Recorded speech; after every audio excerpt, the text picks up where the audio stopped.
welcome to the Northern Counties East League podcast. I'm Richard Watts. I'm now joined by League General Manager Matt Jones. Hello and welcome to episode 50 of the official Northern Counties East League podcast. It's great to hit the half century of episodes since we started. It seems way back now in November 2023. The podcast continues to go from strength to strength. A big thank you to everybody that contributes and to everybody that listens. The end of the season is rapidly approaching, with just 4 Saturdays remaining in the regular Premier Division fixtures and an extra week in Division 1 before the playoffs will be with us. Love them or loathe them, nobody can deny the excitement that the playoff fixtures bring. This was reflected in the massive crowds we saw at last year's games. The battle for promotion and the fight to avoid relegation continues to take twists and turns, although the first relegation of the season was confirmed on Saturday, as a 1-0 defeat at Frickley Athletic means that Winterton Rangers will play in Northern Counties East League Division 1 next season.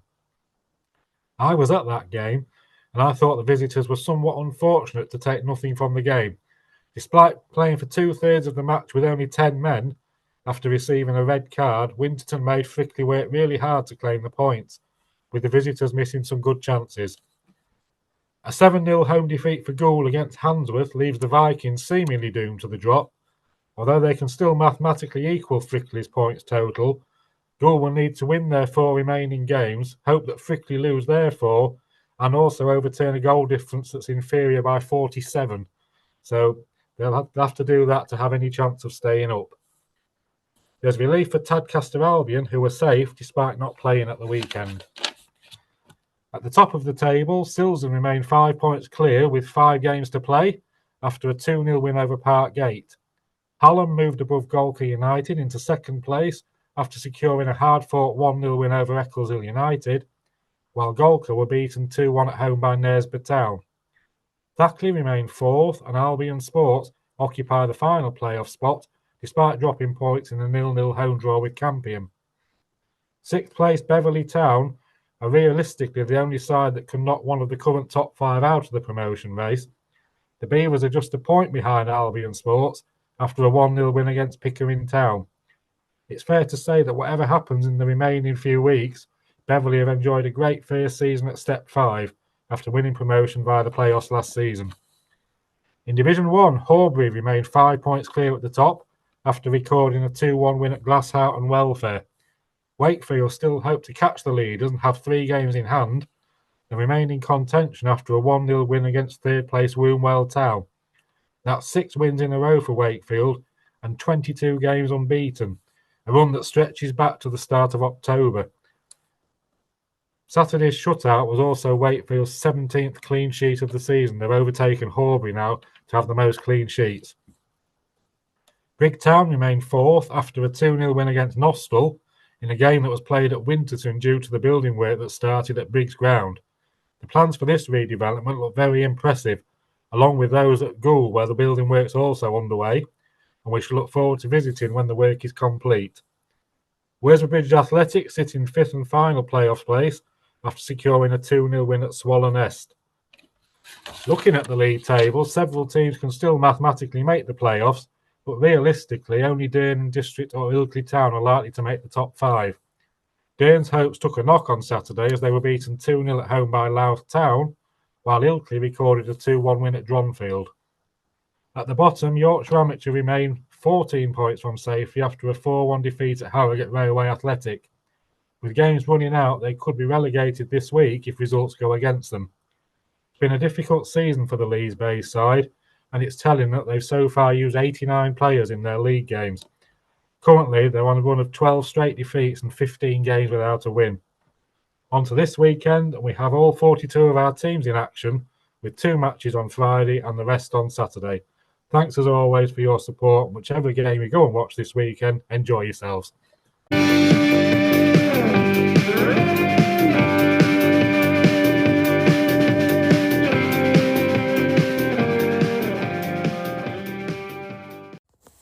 I'm now joined by the legendary sports broadcaster Alan Biggs. Alan's best known for his appearances on 5 Live and Talk Sport. Do you get the chance to get to many NCEL games? Yes, more than I did, and it's been a pleasure. A rediscover. Well, I was going to say rediscovered. It's not rediscovered. It's a discovered pleasure, because around 10 or 11 years ago, when my kids were growing up or almost grown up, into adults, I had a bit more time on my hands, and I thought, wow, I've never really explored the non-league scene. I don't think I'd even been to a non-league game. I'm trying to recall this until about 10 or 11 years ago. And I was doing, at one time, 70 or 80 professional games for a living. That kind of tailed off to 40 or 50. And I thought midweeks, I'll go and have a look and see Sheffield FC or Hallam FC. And I remember the first time I went to Hallam, who've become a favourite of mine in many ways. I think the crowd was about 86. And I thought, well, this is a bit bleak. And yet the game was very good and very exciting. So in a small way, I started to champion non-league football by tweeting about it. And I was fairly new to Twitter at that time as well. Now X, of course. And I'd been very reluctant to go on it. But I started to tweet my experiences of not league, and to go to more games and see more clubs. And now I think I've been to, I'm just trying to think, 1, 2, 3, 4, 5, 6, 7, 8, 9, 10. I've been to a dozen non-league venues in the area. And invariably, I've enjoyed the football, and I've enjoyed other aspects of it as well, which the professional game, I think, could learn from. Is Hallam the one that you mainly go to? No, I've been to Sheffield FC, the world's oldest football club, probably an equal number of times, for convenience, really, because they're both within a few miles of where I live. But I've also been to Handsworth several times, and they've invested in or had investment in a 3G pitch. Am I right calling it 3G?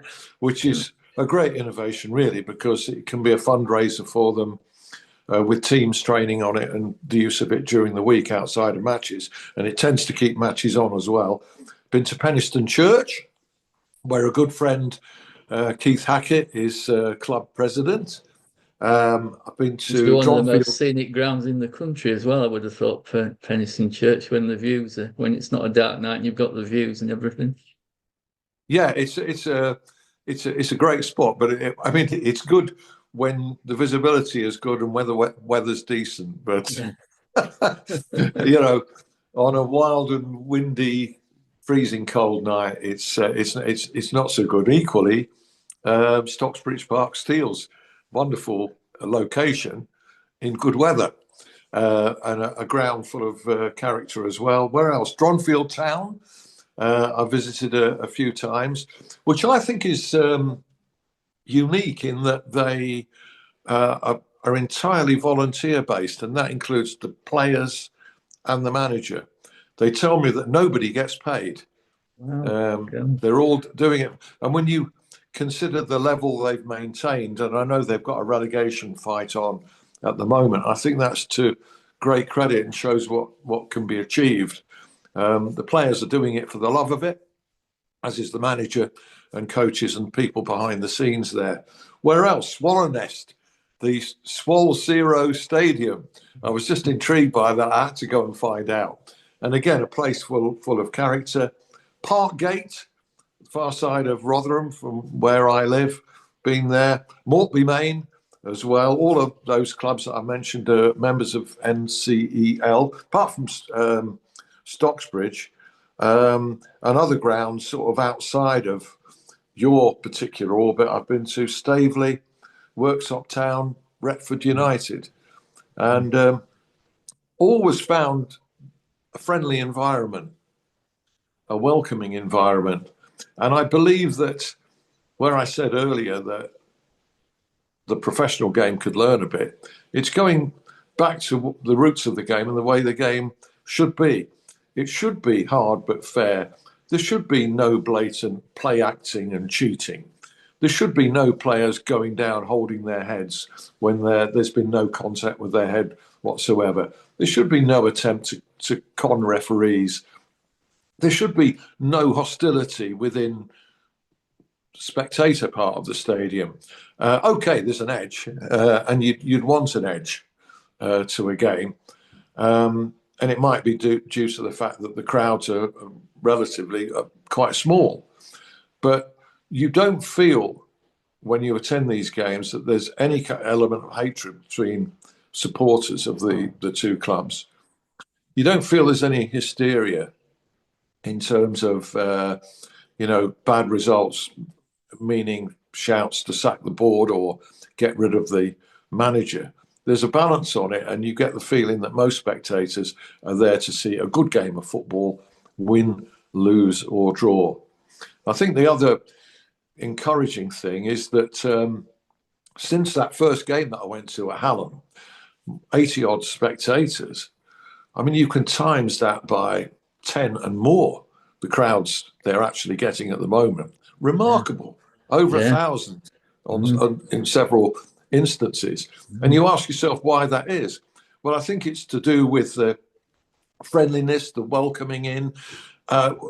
One feature I've noticed at Sandygate is that there will be a club official, usually Andy, who will make a point of standing at the exit gate at the end of the game and thanking everybody individually for coming. And now he must be getting he must be losing his voice with 1,000 thank yous to to give out. But that's a small touch, and I think it's appreciated. And also the kind of football that's played.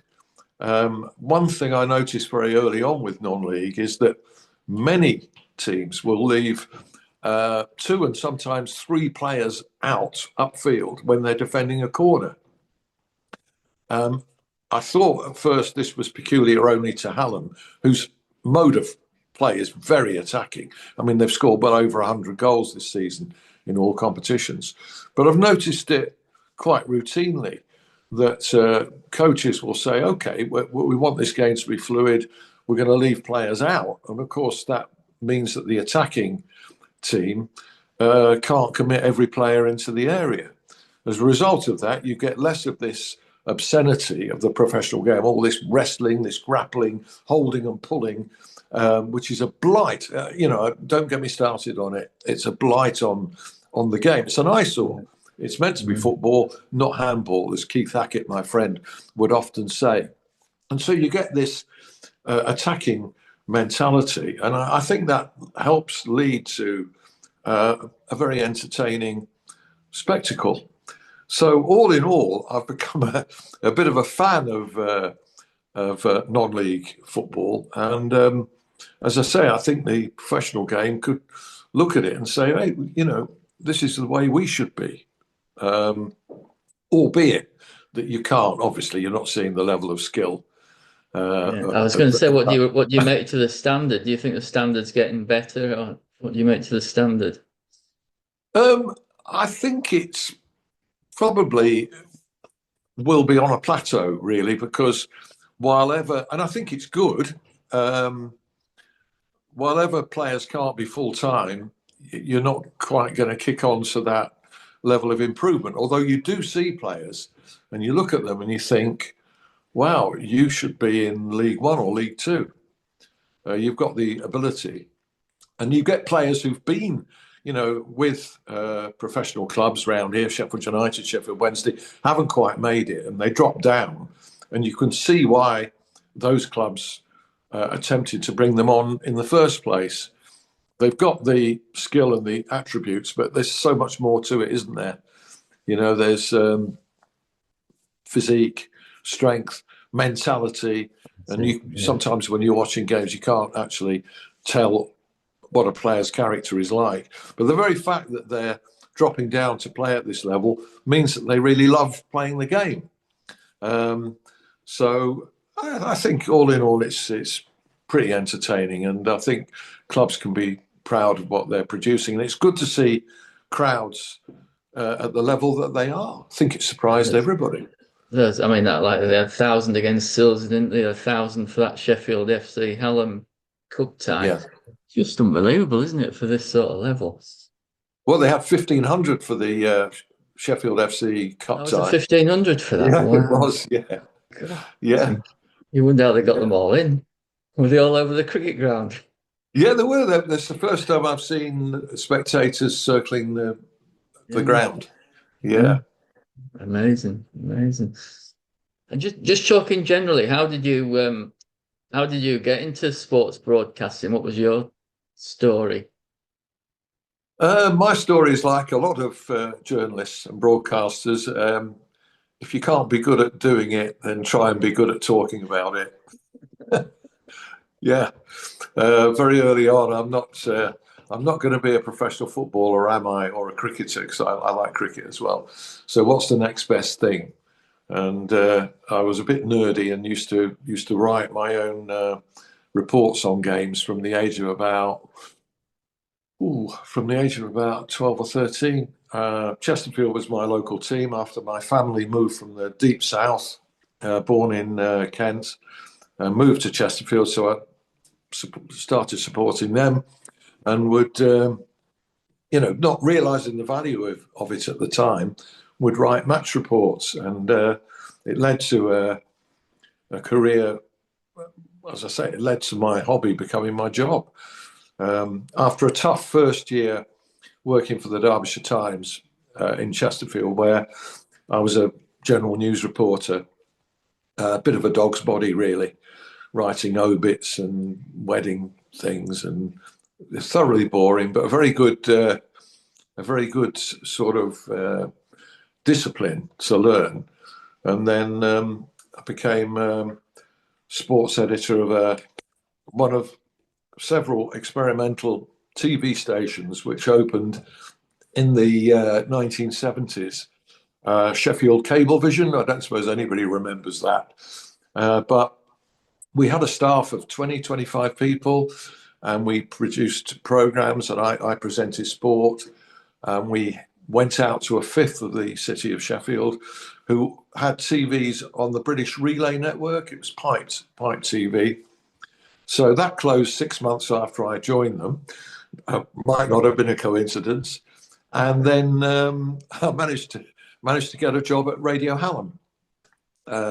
Again, as a general news reporter, but with responsibilities for sport as well in my spare time. So I worked practically a 7-day week there because I would do all my news shifts, news reading, news reporting, but would also help the sports editor, Stuart Linnell, who was a big mentor of mine, on days off and evenings covering games. And so that's how it all started for me.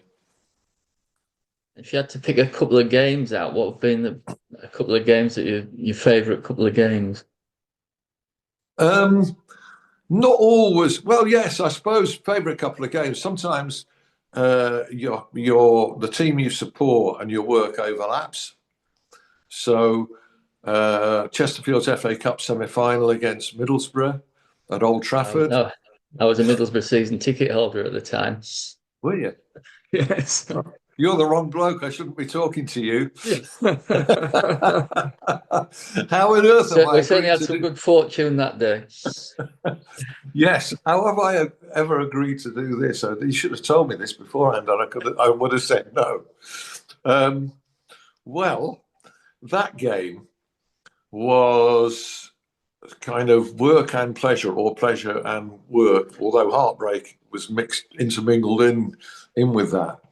I did a lot of work on a freelance basis for the Daily Mail at the time, and they said, right, after the final whistle, do us a colour piece on what it's like to have been a Chesterfield supporter at that game.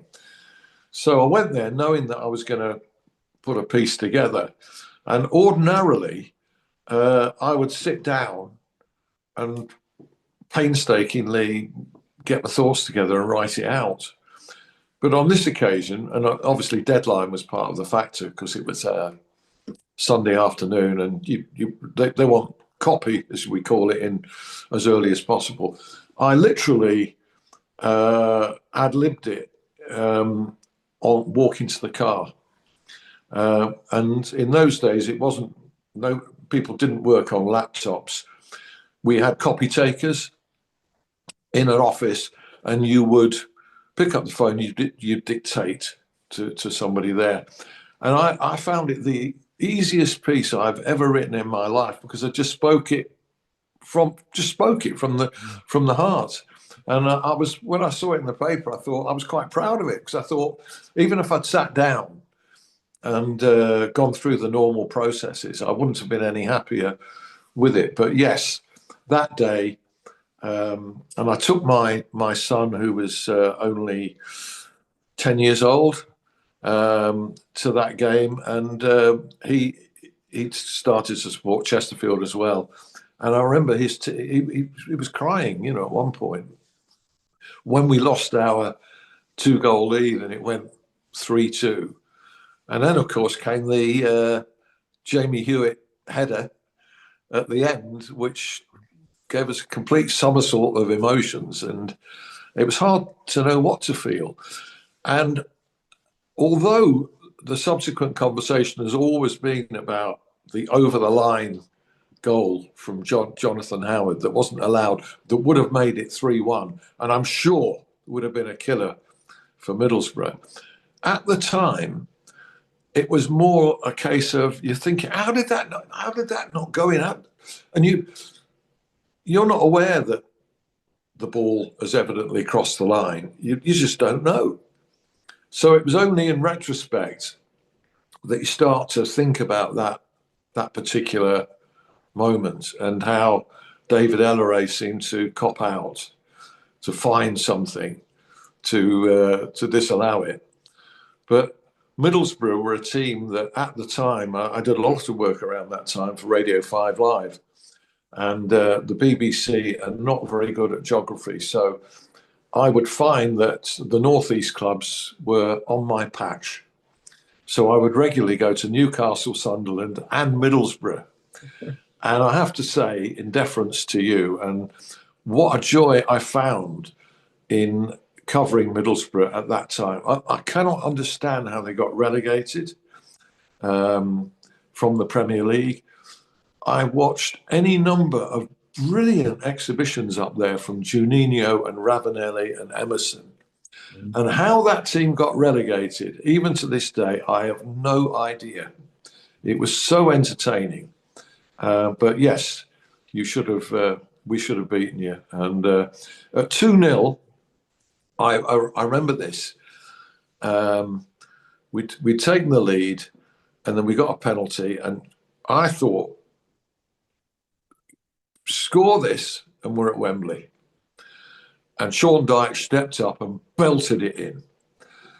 And there were all around me, I was hugging complete strangers. There was absolute kerfuffle. There was a guy in front of me, lost his glasses, flew up into the air, a bit like John Duncan at the end of the game, just to imagine. Flew up into the air and went down on the floor, and he didn't know where they were. And he said, "Oh, it doesn't matter. It doesn't matter at all." And he just carried on. He carried on watching the game. Couldn't care less. So moments like that. But then I recall, once it all subsided and we sat down, I looked at my watch and I thought, 25 minutes. That is a long time against a team like Middlesbrough to hold a lead. And yeah, couldn't. But what a day. So that goes down. And I would say as well, from a memorable point of view, for a different reason, I was doing Radio 5 Live on the day that Paolo Di Canio pushed the referee. Pushed him, he backpedaled and fell over at Hillsborough, Sheffield Wednesday, Arsenal in 1998. So that was pretty dramatic. So you remember those and the pressure of the live moment and talking about it. I probably broke the news to the nation, actually. But also, quite recently, I have never seen, and probably will never see live ever again, a goal like Josh Windass scored on New Year's Day for Sheffield Wednesday against Derby County.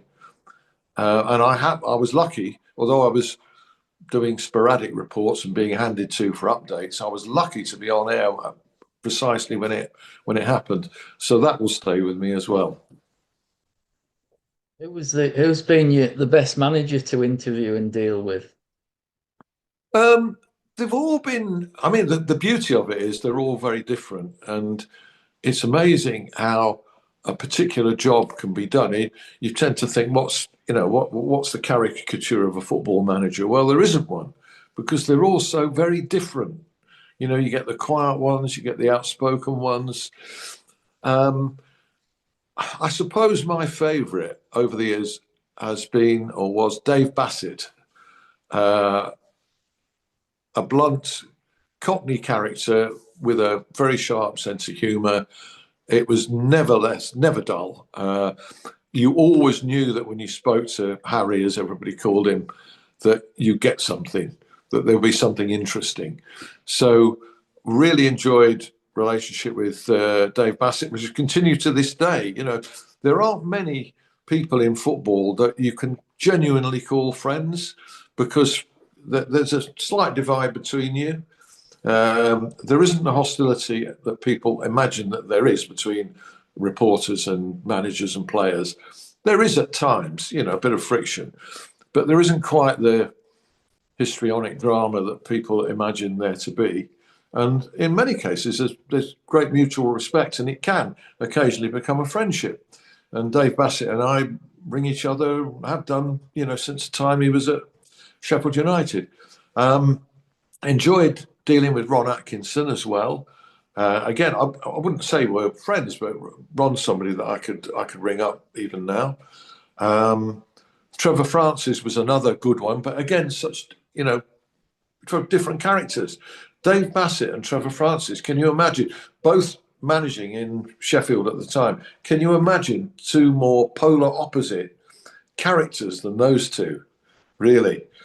The Daily Express once, because I used to do spells of freelance with particular papers, the Daily Mail quite a lot, but also the Express, and they got me to. They said, well, both Sheffield clubs were heading for a semi-final at Hillsborough against each other, FA Cup, and they said, can you get Bassett on Francis and Francis on Bassett talking? So I said, yeah, okay. So I spoke to Dave Bassett first, who was very generous in his praise of Trevor Francis, even though they'd not really met much. I don't think they'd really talked to each other at that time. But Dave could see that Trevor was doing a very good job. So I thought, fine. So now I ring Trevor, who was very circumspect about Dave Bassett, because Dave played a kind of football that was a bit alien to Trevor, this direct long ball game, you could call it. So Trevor wasn't quite giving me the mutual admiration that I needed for the piece, because I couldn't really have one talking glowingly about the other and the other one sort of criticizing. So I managed to massage it. Around, so that the headline read, something like Bassett and Francis love each other, something like that, mutual admiration. And I think I was instrumental in getting those two together, because following that, a very unlikely friendship, which became a very long-lasting friendship. So the day that Trevor Ray sadly died, between those two very opposite characters, and I know they both read the Daily Express, because they'd remark on stuff that I'd done, for better or worse. And I think that article helped in a very small way of building a beautiful friendship. But, as I say, I had to tweak it round. Yeah. Yeah. Have you had many dealings with Brian Clough? None. Absolutely. Well, one interview about a testimonial which I did on the phone, and I remember him lecturing me about not knowing something that, young man, you should have been aware of. But apart from that, the only time I ever came into contact with him was following a game at Bramall Lane in, I think it was December 1990, when Sheffield United began a great escape from relegation. They hadn't won a game, and they played Nottingham Forest, Clough's Nottingham Forest at Bramall Lane, and United managed to scrape a 3-2 win, really dramatic win. And we all used to congregate at the end of the dressing room corridor and wait for the two managers to come down on their way out of the ground. Dave Bassett didn't appear. I'll explain that in a minute. Brian Clough did, and his custom at the time was not to do interviews. He'd stopped doing them, and he paused as he came to walk past the gentlemen of the press and media, and stopped and faced us. So we thought, well, he's going to do an interview, and so we all notebooks, pens were poised over notebooks, and he simply said, "Merry Christmas, gentlemen." And he then turned to walk away, and then he stopped 2 or 3 yards further on and turned around and said, "And I say, Merry Christmas, gentlemen." And he walked off. And I actually wrote it down. I thought, it's a quote from Brian Clough. And then Dave Bassett, who would always come and give a very honest view of the game, a very entertaining view of the game. Win, lose or draw, Dave would appear. And the message finally came down that Dave wasn't going to be talking on this occasion because he'd opened the bottle of scotch that he'd saved for the first win of the season, and he wasn't leaving his office until he consumed it. So various players came down to talk about it. And Neil Warnock again, another character. We don't have the characters, and Neil was a breath of fresh air, in recent years when he's come back to manage clubs, and you get some belt and braces, humour and common sense. So I've enjoyed dealing with Neil and quite a few others, but we don't get. And I feel a bit sorry for journalists starting out now, and even those who've been in the business 10 or 15 years, because their diet is of set piece press conferences following games and pre-games, and there's no contact in between. Whereas we had managers' mobile numbers and even home phone numbers, and while you wouldn't ring them every single day, they would pretty gladly take a call 2 or 3 times a week, and you'd build a relationship from that. Equally, the same with players. And this was before press officers started to police the scene. And of course, in non-league, you don't have any of that. But managers do. They've got their own outlets, and some of the clubs have got very healthy followings on social media. I think social media has really benefited the NCEL and the non-league game, because you've got a ready-made audience there. You've got your own audience, and I'm sure that's contributed to attendances. Antonio Incenzo does a thread, doesn't he, every Saturday about which game you're going to, and it's just massive, isn't it? It's incredible. I cannot match, and would never even attempt to match what Tony does. I saw a couple of days ago. He said the result of my game this weekend, blah blah blah blah blah. Attendance 33, and he put my head count close brackets. Well, I'm not that fanatical. I've never been to a game with, as I say, probably less than 80 people, which was at Hallam. But Dronfield. I had an experience there that I didn't bargain for. This was a couple of years ago, when I knew I got to know people at the club, and previous to this, it wasn't my first visit, and I knew one of the linesmen there, Paul Cooper, and one of the assistant referees, who I'd briefly seen before the game. Anyway, it was a freezing night. I think this was February a couple of years ago. And I was nursing a cup of hot tea in the little tea room at half time. And a message came through, would I go to the referee's dressing room? So I went through and I was told that one of the assistant referees had pulled his calf and he couldn't go out for the second half. So I said, well, where does that involve me? Well, we think you could do it. So I ended up running the line in the second half of that game at Dronfield. And that was an experience that I kind of treasure, even though it suddenly hit me like a hammer that this was pressure. This was real pressure. I'm standing at the side where I was running the line at the side where the only spectators were. There were about 100 there. And so I was getting remarks, from behind. And I just thought this is a real experience, this. And it made me realize just, how difficult it is. I don't think I made any major mistakes, but it did make me realize what a responsibility it was. And it gave me a little bit more sympathy towards referees. And I would like to say, by the way, that I think the referee standards that I've seen in non-league have been pretty good overall. Mm-hmm. Pretty good. I think helped by the players and the way that they play the game. You do get errors, but of course you're going to get errors. Players make errors in games.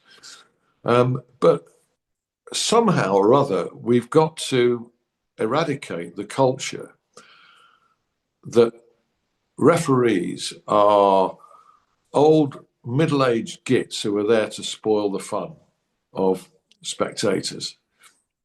And I like the fact that quite a number of games, Hallam in particular, you get young people there, you get young kids there, you get teenagers there.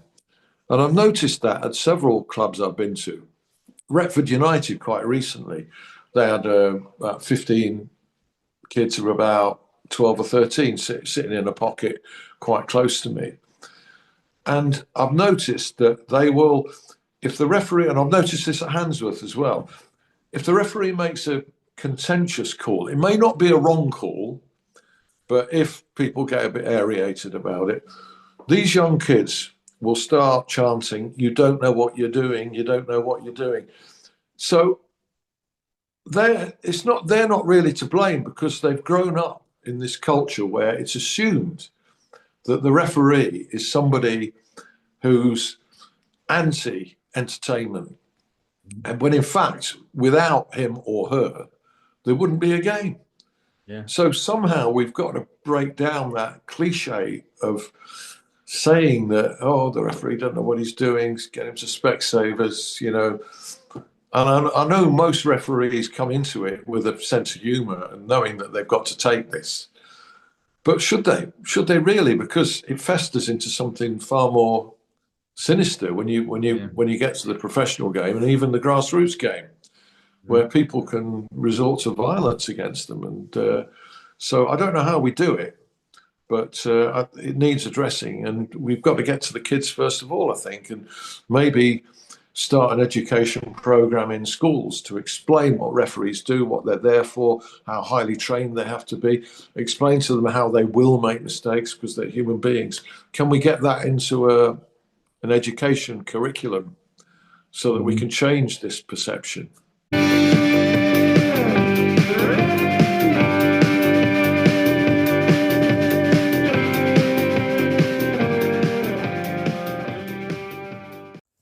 Next up, NCEL Talk. I'll hand straight over to host Aaron Walton. Well, evening everybody. We've got a celebration tonight. I think it's our 50th podcast tonight. So, and we've got Bob, we've got Si, and we've got non-league royalty with us. We've got Joe Skelton. And Jordan, hopefully, will be adding bits and bobs in throughout the session. But I'd like to also thank for other contributors as well. Sheridan Dickerson, who was from Campion, who was helping us out earlier on in our podcast, and of course the great Richard Watts, who puts it all together and sometimes comes on and adds his 5p in. So, hello everybody. Good evening. How are we? All good? Fine, thanks. Yeah. So I'll tell you what we'll do. We'll have a look at the games on Saturday and midweek, and I also want to have a chat with Si about the good news at Wakefield. The very, very exciting news at Wakefield. So we'll talk about that later on. So Saturday in the Premiership, league leaders Silsden produced a solid 2-0 win against the youthful Parkgate. Obviously, with the exception of Sam Eckhart for Parkgate, because he's an old man. Only joking, Sam. Still the best looking footballer in the league. So Silsden still up at the top. Hallam move up to second, beating an improving Eccleshill at the Servo Group Stadium with a very controversial winner. Did we see it, gentlemen, on the on social media outlets? Is this the one that didn't go over the line? That's right. Yes. Yeah. It definitely. No, it didn't go over the line. No, No, it didn't, did it? I agree. No. Yeah. Did you see it, Joe? I did see it. I was a bit gutted I wasn't there to vlog it because I would have got something out of that. But Yeah. from where I was, I wasn't 100% convinced on that, to be honest. No, no, I don't think any of us would. And even to be fair, Craig Denton, Hallam's boss, in his post-match interview, intimated that he didn't think it had gone across either. So, but he says you'll take him, won't you? I think when you looks in, isn't it? And Hallam certainly, well, they're not making the look, are they? They're just playing really well. So I think those things do go for you when you're playing well. So well done to Hallam. So they're on the shirt tails of Silsden.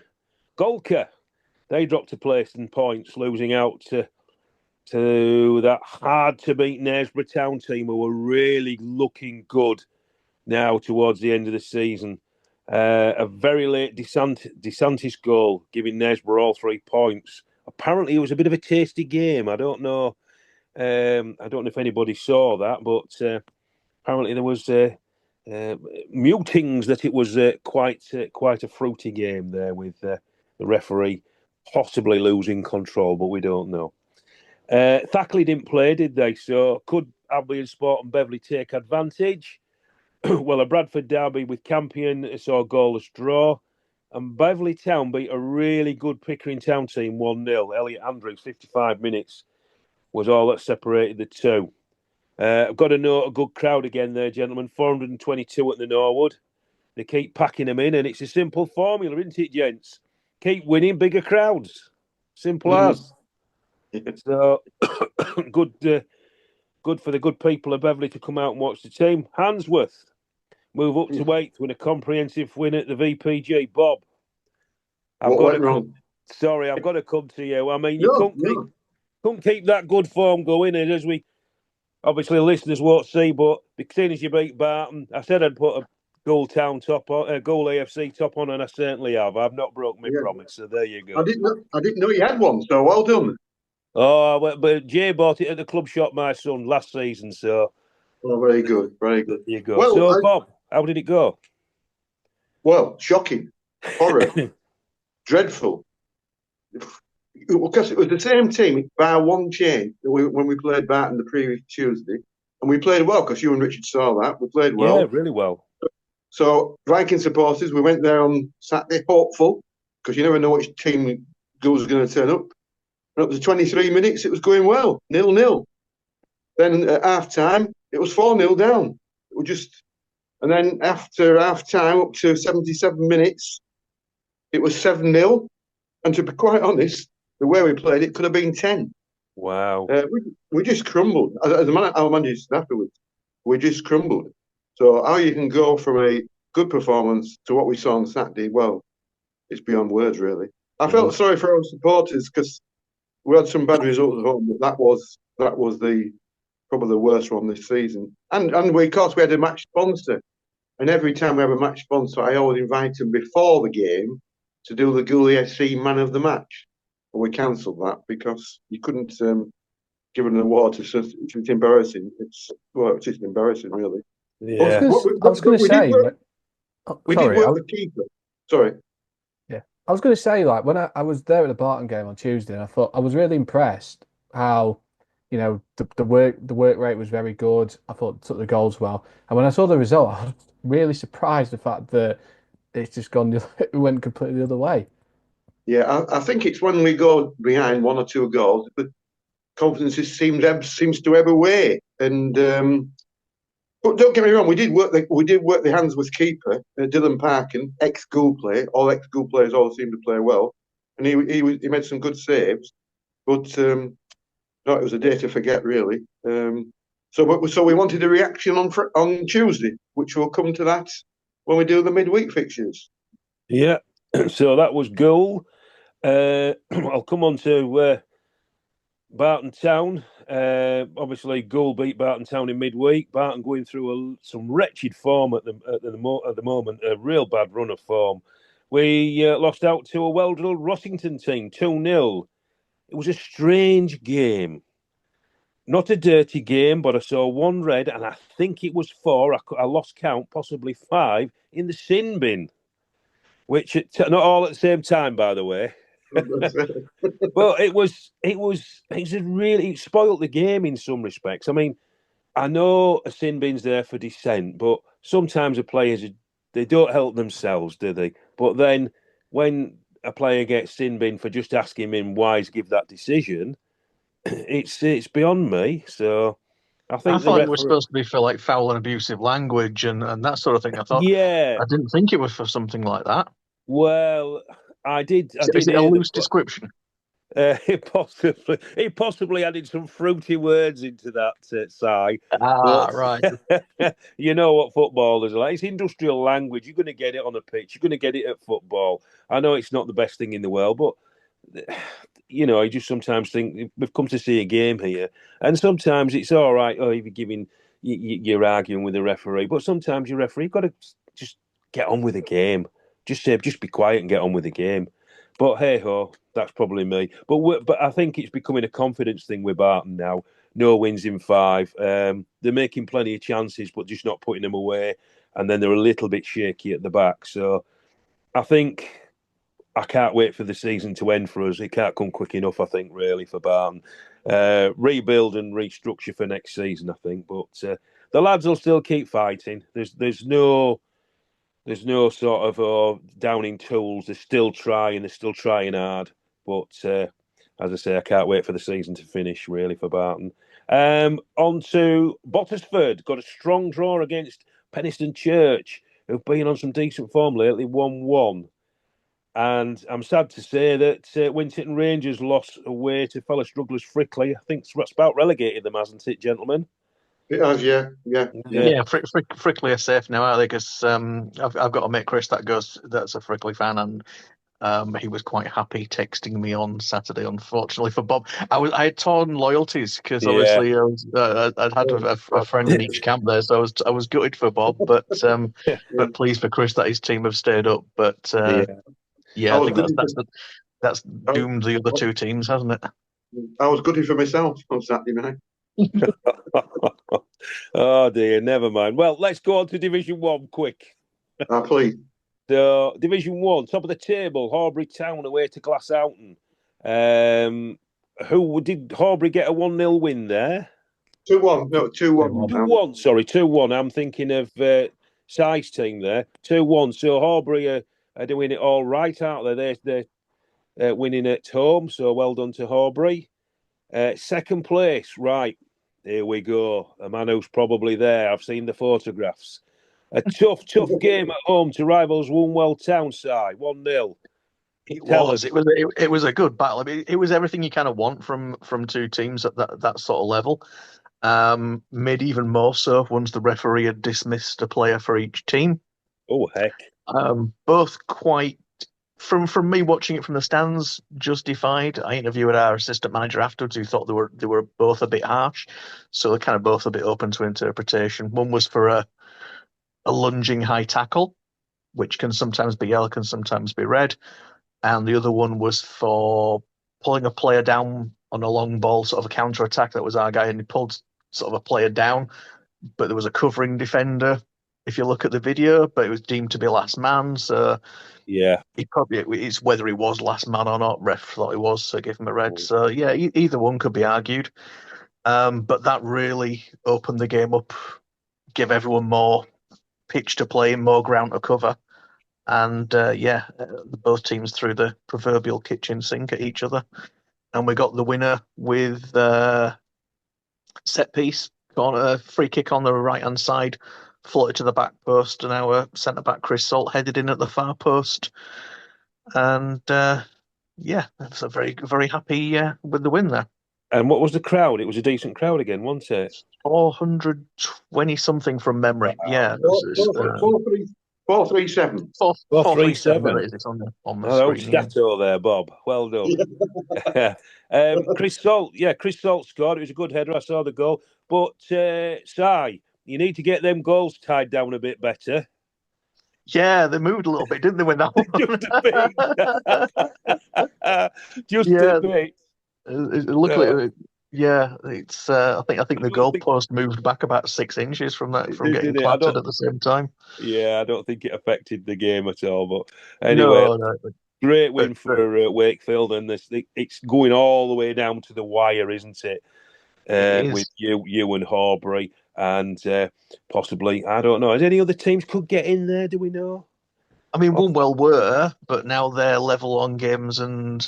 Oh no, because they played midweek, haven't they? But after that one, anyway, they were level on games and 6 points back. But mathematically, they're still in there. Still in there, aren't they? The other two teams need to slip up, I think, now. Yeah. But it's football; it happens. It certainly does. It certainly does. So Brigtown, they were playing at Winterton's ground as the Hawthorns is going under the knife.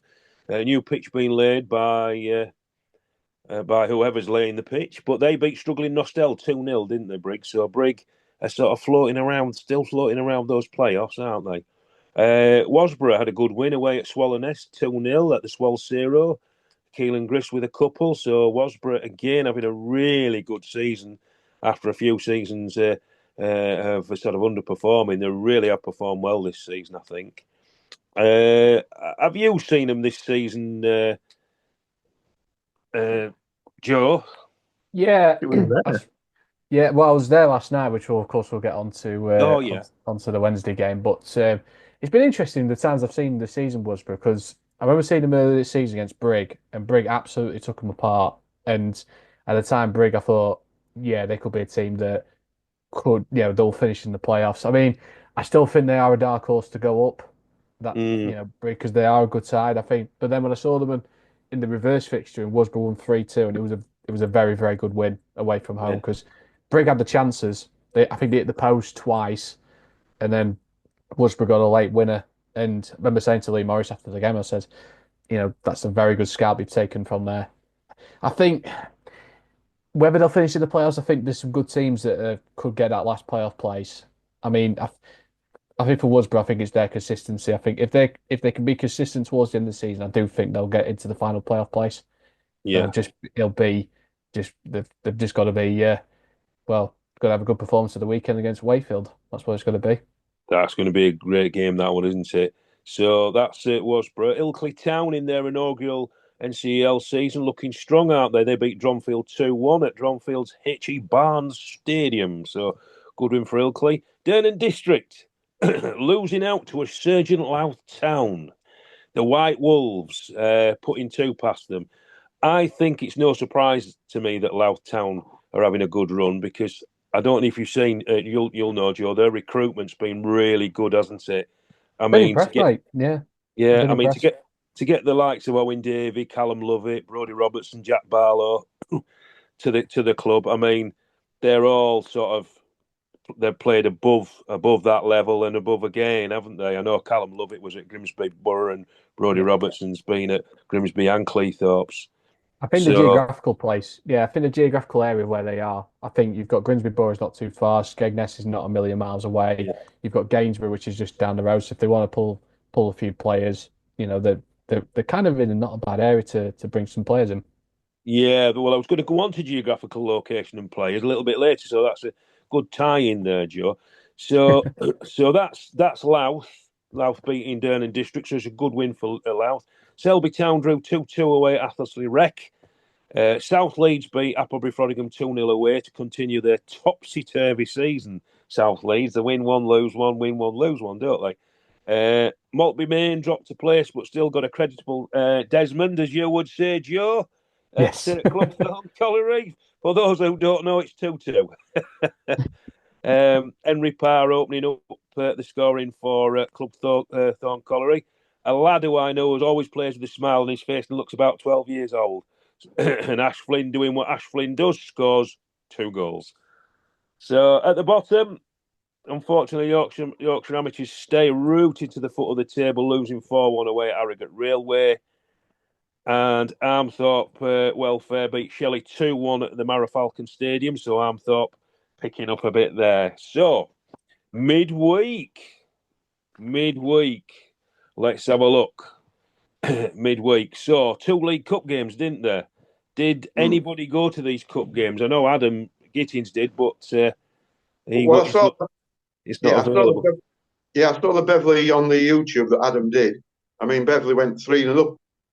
Was it Luca? Lucas hat-trick. Yeah. Hat-trick in 30 minutes, didn't he?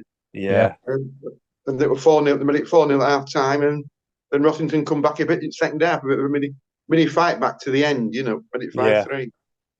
Yeah, it was a good win for Beverley because, I mean, as I said, I saw Rossington against Barton on Saturday, and they look well drilled. Rossington, to be fair, look good in defence, so Beverley must be on fire. Lucas Salubrich, young lad, really good prospect. I've seen Beverley a few times this season, and he's always impressed me. He generally plays in little spurts, 10, 15 minutes, and then we don't see him for a bit. But I think he's a real good he's only a very young lad. He's a really good prospect, though, is Lucas Salubrich. Goldcare, they lost 3-0 to Silsden. A couple for the Evergreen Tom Greaves, and a goal for the goal meister himself, Robbie Fox. So Silsden. Yeah. So that gives us, doesn't it? That gives us our 4 semi-finalists, gents. Well, my question was good. I was going to say my question is going to be. Sorry. I mean, my question is going to be then: who do you think is favourite to win it? Ooh, who do you reckon, Bob? I'll go for Silsden. Silsden. Yeah, but they might be doing for the league and cup double. That could be their aim, couldn't it? Yeah. Who do you reckon then, Si? Who's the other two that's in it apart from Beverley and Silsden then? Knaresborough and Penistone. I'm going to tip Beverley. Beverley Town. What about you? The other ones might have a little bit more on the league that they're focusing on. Yeah. What about you, Si? I keep calling you Si. You're Si. I've just spoke to Si. Joe. It's a tough one because there are some good teams. Do you know what? I just fancy Penistone for some reason. They're one of those sides that they're a good team to watch, and they could spring a surprise. I can see why people would back Beverley because they've had a terrific season, but I think Penistone could be that team. Yeah. You think Penistone? They've got a good manager there, and a good setup at Penistone. I mean, I know most of the guys at Beverley. Obviously, our ex-manager Dave Ricardo there, and James Bennett. He was his number 2 at Barton, and also Steve Mulligan. I know Steve really well, so my heart would say Beverley, but my head, I don't know. I think Knaresborough, I think Knaresborough. So, I'm completely wrong. Yeah. And have you seen they fixed the venue now, haven't they? Yes. Where is it, Bob? It's at the Atlas. Is it Atlas? Atlas Arena at Scunthorpe. Atlas Arena. Tuesday, 6th of May. Yeah. Will you be going, Bob? I probably will do it. I went last year. We went last year, didn't? Because you and Richard were there, and we went to watch Emily and Park game. It was a good game, wasn't it? Really, it was a very good game. Yeah. So we'll be there again. I think we're covering the game, Barton FM. Well, also in the JLP Construction Cup, it's been in memory of James Hitchcock, isn't it? Yes, it has, and I'd like to, from everybody at Barton Town, I'd like to give a massive thanks to the NCEL people there for doing that because it's really good and it means a lot to us because it was it's taking some getting over, and I don't think we'll ever get over that. So that's really nice that they've done that for James and James's family and our club as well. So thank you very much. So we've all gone for different teams there. So we go back on to league games then, Bob, and I see you smarting there at the Victoria Pleasure Ground. Yeah, The bottom two played. And what happened? Well, not a lot. On Tuesday night, it was a bottom two. Before the match, we were 12 points behind Frickley, but with an inferior goal difference. So mathematically, we needed a miracle to stay up. So we needed to win, but we didn't get the win. It was 1-1. Jimmy Isles, that man again, he chipped the keeper after 7 minutes, put us one in front. Winterton got an equaliser 3 minutes later, 1-1. Then we missed a penalty. The keeper saved a penalty from Jimmy just before half time. And we huffed and puffed in the second half, but we just, our same failing all season, we just couldn't put the ball in the net. And we played better than last Saturday. Well, we couldn't play much worse, really. But so it finished 1-1. So we're in the relegation spot now, and we can't get out of that. We're now in 19th position. So we're just hoping. Well, the last 3 seasons, the teams that finished 19th have had a reprieve. So we need to get that, stay in 19th, but we missed a golden opportunity to put a bit of daylight between us and Winterton on Tuesday night. We're just 1 point in front now, where it could have been 4. And so we've got 3 tough games coming all the way now. We're away at Knaresborough, Thackley and Hallam. So that's to go to Hallam on the last Saturday in the season is going to be a challenge. So we need to really get something if we can at Knaresborough and Thackley. But Winterton, look at their last 3 fixtures. They're on to Golcar this Saturday, away to Campion, on to Knaresborough. So they've got some tough fixtures as well. But I think you both have. Yeah, we have. Yeah. Both. So that was your game. Hallam played Campion, and it dented Hallam's champion spot, really, didn't it? Because it was 2-2. Hallam thought they'd won with an 85th minute Alfie Smith goal, but up popped Jack Mason in the 90th minute for Campion to draw level. So I think that's sort of dented Hallam's. That was good news. Good news for Silson, that wasn't it? Really, it was. Yeah. So that was good. Division 1, big match for Woolwell Town away at Clubthorne Colliery, getting over the line with an Ollie Fearon goal. So well done, Woolwell. Dernan District 2, Athleston Rec 0. Glasshoughton 0, Appleby Frodingham 1. So an important win for Apfrod. They're still there fighting away, aren't they? To say important win with that old warhorse himself, Nathan Jarman, still putting him in the net, still knows where the old onion bag is. Well done, Nathan. So 1-0 to Apfrod. Nostell 1, South Leeds 3, and Yorkshire Amateurs having a wretched time, aren't they? 0-3, Selby beating them.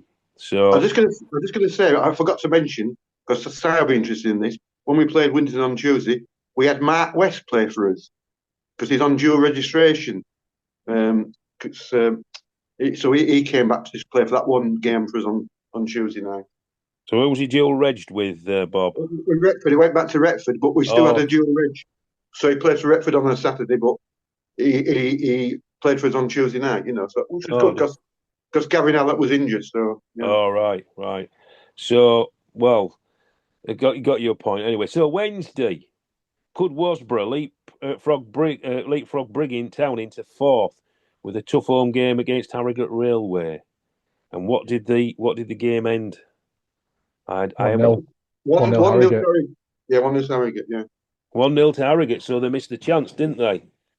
So, it was a weird game. It was a really, really weird game. I went to it, and yes, Wasborough didn't look like scoring. They had chances, but that Jamie Hessel, mate, he had an absolute blinder last night for Harrogate. No wonder he was man of the match. Pulled off some great saves. Harrogate are a weird side because every single season I always tip them to do well. I always tip them to be playoffs because I like the setup. I mean, I want to go and tick off the ground. I like the club as well. I think they've got some brilliant players, and they're just too inconsistent for me. Ever since they got to the playoff final a few years ago, I don't feel like they've really kicked on from there. I mean, they had a change of manager, didn't they? Because who was the manager? He went to Tadcaster, didn't he? Mick O'Connell. He went to Tadcaster, and they lost a lot of the players, and they had a very young team, didn't they? So it took them quite a while to settle. So you might tip them next season, Joe, and they might do really well. So, but I'll go on to Si now. now we've had a bit of news, haven't we? Saw on social media your chairman was on, and I know you put a little bit up. So it's a ground update, isn't it, Si? Sort of. No, sort of. Yeah, well, we from the message that came out, we weren't sure if it was ground because they keep saying it's sporting facilities. And just before I came on air to record this, there is a podcast that's come out from the club that I started to listen to. Now, what it is going to be is some training facilities and somewhere for the youth teams to play as well, and being a community facility just on the outskirts of the city at Walton. It will have from what I've only got part way through the second podcast. So I've not listened to all of it yet to give the full information. I don't think the intent from what they were saying is to move there and have that as a permanent home for the club. But it would have the ability to do that if necessary. I think given the location, because of the sort of the transport networks, the roads around there, it wouldn't cope with a massive match day every couple of weeks as such. But it could be used sort of in an emergency. But it's more to have to increase the club's profile, to have a permanent a home for the club. An actual location where they're based, and as I say, having community sports facilities there that they're going to provide as well. So it's more about raising the profile as well, I think, really. But I didn't get a chance to fully listen to this because it only came out at like 7 o'clock, so I was trying to get through as much as I could before I came on. But it's still a great step forward for the club, putting us on the map. Yeah, definitely. Having a permanent HQ would be great, wouldn't it? Absolutely. So that's the news on Wakefield. And something you were intimating, Joe, about players' geographical location. We've often found this where I'm based at Barton. We have real trouble in getting players sometimes because of and I think Winterton. It's not helped Winterton this season. I've obviously had a season to forget, and I've said losing most of the team from last season and the management brings me onto a problem of a number of teams having our leagues, not just around Barton area, Lincolnshire, but in other areas, in that of retention and especially recruitment. Winterton have to contend with, in a very small geographical area, with no big real cities, to garner players. I mean, Cleethorpesborough, Cleethorpstown, Grimsby Borough, Barton Town, Bottisford, Brigtown, North Ferriby and Bridlington, all going for the same sort of pool of players. So it can be difficult. And there is other areas, I know a lot of teams play in like the Sheffield area, which isn't so bad, is it? And I don't know about Wakefield. They can obviously, can they get them from Leeds, Sheffield, Bradford? Yeah. I think Wakefield benefits from the fact of being on like the cusp of the M62 and the M1, so it's not a bad sort of travelling. But thinking that you're saying that, so I was thinking when you're saying that area where you are, I was thinking of Goole. Goole have got 4 ex-Wakefield players, I think now, 4 or 5 in their squad. We signed Thomas. We played Thomas the other night as well. Yeah, that's what I said. So it's 5. So it's a long. That's quite a long distance. Yeah. So maybe sometimes it's worth it for. I don't know how you go around it. I don't know if you obviously have to make it worthwhile for the players traveling. Yeah, I think I mean, obviously players are wanting. I don't think a lot of players are greedy, but they'll obviously want a little bit of money. Well, they're not going to play for nothing, and they're not going to be out of pocket either. So, but it's just something that I thought, and it's difficult to get a lot of good players, especially when there's a lot of teams of the same sort of structure in the similar leagues, similar standards. Where they're going to go to, they'll probably go to the club that's playing. Paying slightly more money, I think, and maybe at a higher level. What do you think, Joe? I was going to say, it's interesting you say that, because I've been looking today with transfers, and Hallam have brought in James Playford from Botsford. Yeah, that's a strange one. Yeah, and I thought to myself, I don't know where he lives. A bit Grimsby. More. Oh, he lives. Wow, he's trekking from Grimsby all the way to Sheffield. But I know with James, he's a straight. He does tend to move about a bit, does James? Because he was at Barton a while. He's a lovely lad. And he's been at Goole. I didn't think very good. Yeah, he's had some clubs as James. So I remember him. I think he was in Australia for a while, just playing football. So yeah, so he is originally from Grimsby, Joe, but he might not be there anymore. So Yeah. On the basis of players, can I ask a question as well in relation to the way they travel and what have you? Teams like, I think someone said, well, like Campion, when they moved across to the northeast counties from northwest, they had to change quite a bit of their squad because they're kind of on the border, aren't they, between yeah, the north? So they kind of move northwest, northeast quite a lot. yeah. So do these teams that do that have to kind of, because obviously if you're somewhere in North Yorkshire that travels to play at camp, you know, they'd go no travel all the way over to Lancashire for the Northwest ones if they got transferred over. So really, some clubs that are on the borders can suffer when they get moved around by the FA, can't they? Yeah, Oh yeah. quite possibly. Yeah, I mean, obviously, what comes to mind is our vote Steeton, which is next to basically Silsden, but they play in the Northwest, don't they? Leagues. I've often thought, wonder why Steeton don't come and play in our league, but I don't know. I don't know the where's and where's about for that, but that's just one of the things. Anyway, that's that one. So if we can just pick a couple of games out for Saturday. Bob, have you got a couple of games to look out for in the Premier?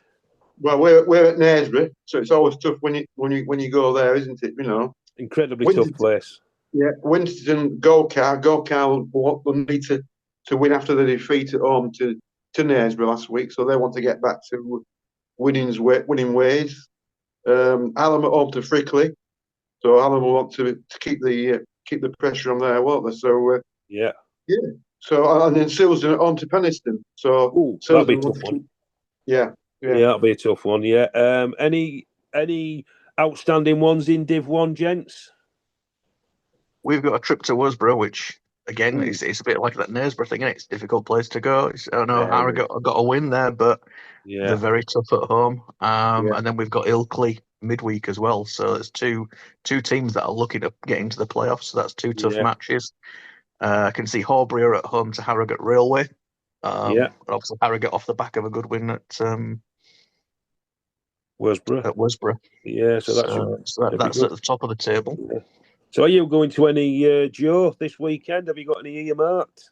Not for the NCL. I'm actually at Donny this weekend. Away at Crewe. Donny Rovers in Crewe. Yeah, half-hour kickoff. I had a game in mind, but it's kind of fall through, so I managed to get a ticket for Donny. So well done. Are you going to any midweek games? I was looking at Tuesday. Well, I've got one definitely for Wednesday, which is Dinnington against Donny City. Yeah, that's going to be the big one. Let's see what's. No, they're the feeder league, aren't they? So they might, they could potentially come into the NCEL.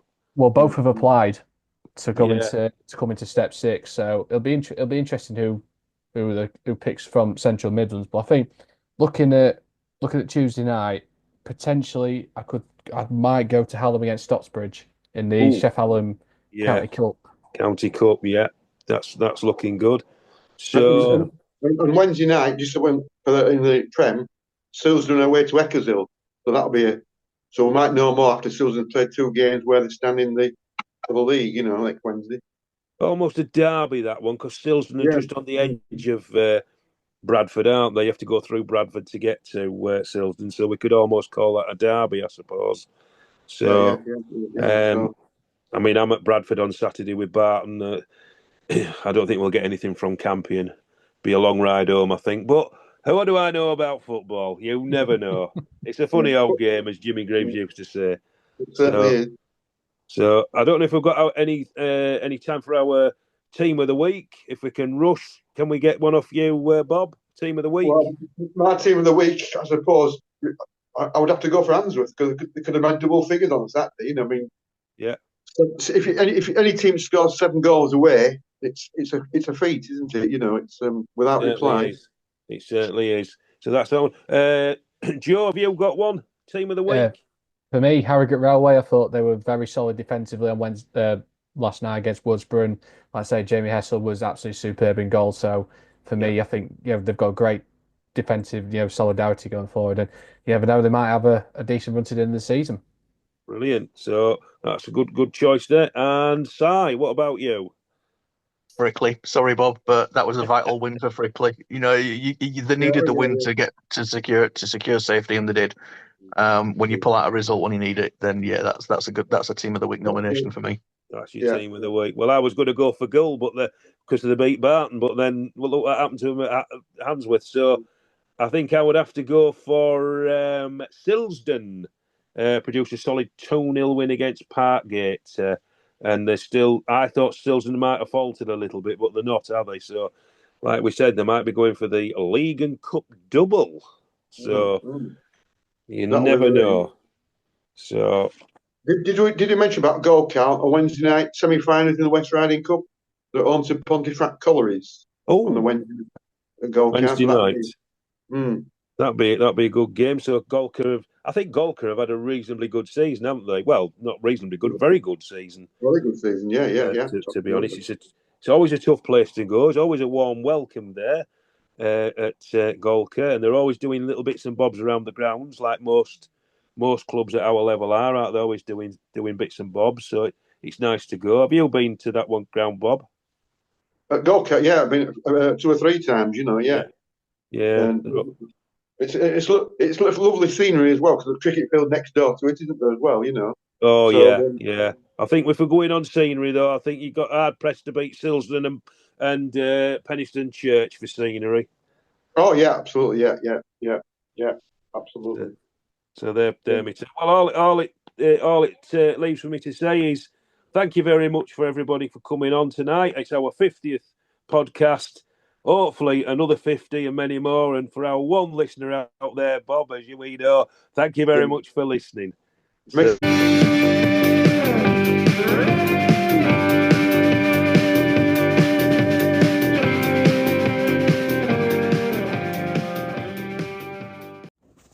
That's it for this edition. If you've got any news for the podcast or you'd like to appear on the podcast, please email ncelpodcast@gmail.com. Thanks for listening.